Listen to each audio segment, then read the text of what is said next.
All right, guys. The next version that we're going to work with the inside spin is going to be a reset. As you mentioned before, this is very, very similar to your inside De La Riva spin. It's an absolutely critical movement inside of the 50-50. It's not optional. This is an important thing that has to be here.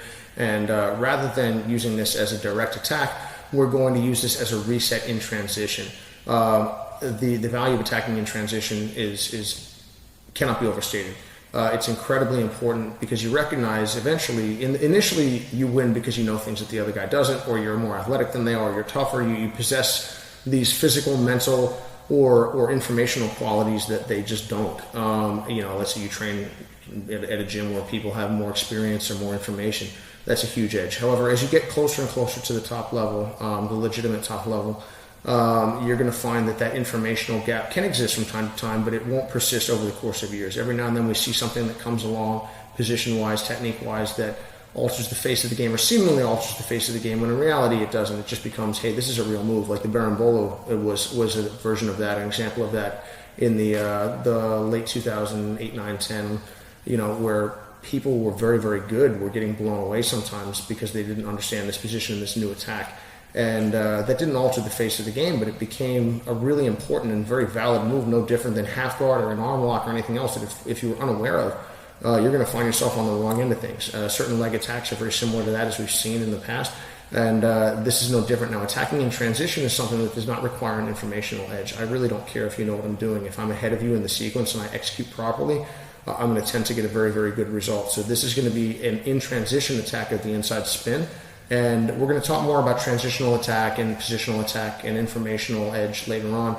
But I do want to speak on the value of that. But again, attacking in transition is something that's going to be a sustainable competitive advantage even at a very high level. Now,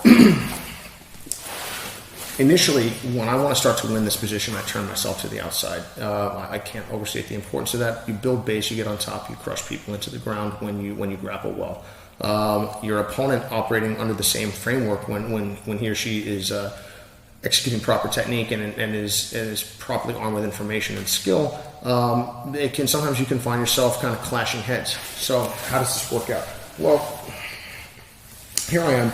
I turn myself. Let's say we're both seated, so no one here has an advantage. I can't explain more. You want to spend as little time fiddling around here as possible. This is when people say 50-50. I named the position a long time ago as a joke because it's not meant to be neutral. But here, I wouldn't call it neutral, but it's heading in that direction. And no one has a positional edge, really. You're doing a lot of fiddling around. And not that there's nothing going on here, but you can circumvent a lot of that simply by turning to the outside and building your base up. Now I have an immediate edge when it comes to hitting power, when it comes to passing power, things like that. Depends on the context of the sport and the rules as to what you'd like to do and what makes most sense at the time. But all things being equal, when rules are limited, that tends to be the first move that makes the most sense. Now, as I start to turn myself to the outside, you're also going to notice, as we've explained before, that this exposes Adam's heel. This makes him want to tend to cover his leg.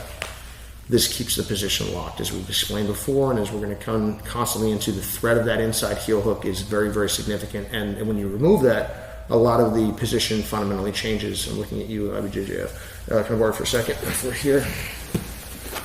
Adam now is going to say, hey, he's going to extend this leg and turn that way. If you'll notice, that moves me, and I go, wait, hey, extend my leg, turn to the inside. It's in that back and forth that this inside spin becomes incredibly valuable. So one more time, let's rotate this away. So I start by turning my whole structure to the outside. Adam does the same, but he's more powerful. He's a bigger rock. I use the movement, and I throw him through. This leaves me again on my outside hip. Here we are, all the way up. Of course, if at any time he becomes available and it makes sense, we'll take a crack at the foot. Sometimes you get it, sometimes you don't. Every now and then you end up with someone that you go, oh my God, you belong Cirque du Soleil. I've been a good heel hooker for a long time, a heck of a lot better one now than I was 8 or 10 years ago, or even 5 or 3 years ago. But some people you can't hurt with it. It's just, I'll be honest, there's some people that just won't tap, and whether you hurt them or not, they don't tap. But the threat of this is going to be big. Now, for those people that you can hurt, they're going to tend to do this. That's going to pin him in place. That allows me to elevate and take top position. So again, I'm turning my whole body. Adam and I at least are about the same size, so this becomes a struggle. But if Adam were not Adam, if Adam were normal jiu-jitsu Adam, which means 270 pounds of steroided out dude, on his normal 160-pound frame. Adam turns to the outside, swinging me around like a small child, and I use that to enter my inside spin and turn him through. Again, if you'll notice, I land here. It's important that I don't let that carry me all the way through to neutral, because that takes me back to where it's a toss-up. I hit the brakes from here. I put my hand to the mat. I technical stand up, and that puts the brakes on the situation. One more time, please.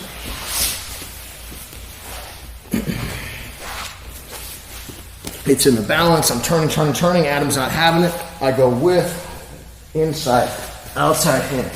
If you want to hold their foot up in the air just to stop them from turning the other way, because if I let this go, he slings, that's fine as well. Maybe I'll be able to stop, maybe I won't. If I keep a hold of this, it simply stops his momentum from going that way, at least to a certain extent. I'm all the way up. Again, if at any point they're negligent during this entire movement, you're creating a little bit of movement, a little bit of chaos. Sometimes people become negligent and they forget their defense. An immediate finish can present itself, but in the event that it doesn't, because your opponent's sharp and is protecting himself, you're going to find that you're going to end up in the sweep consistently.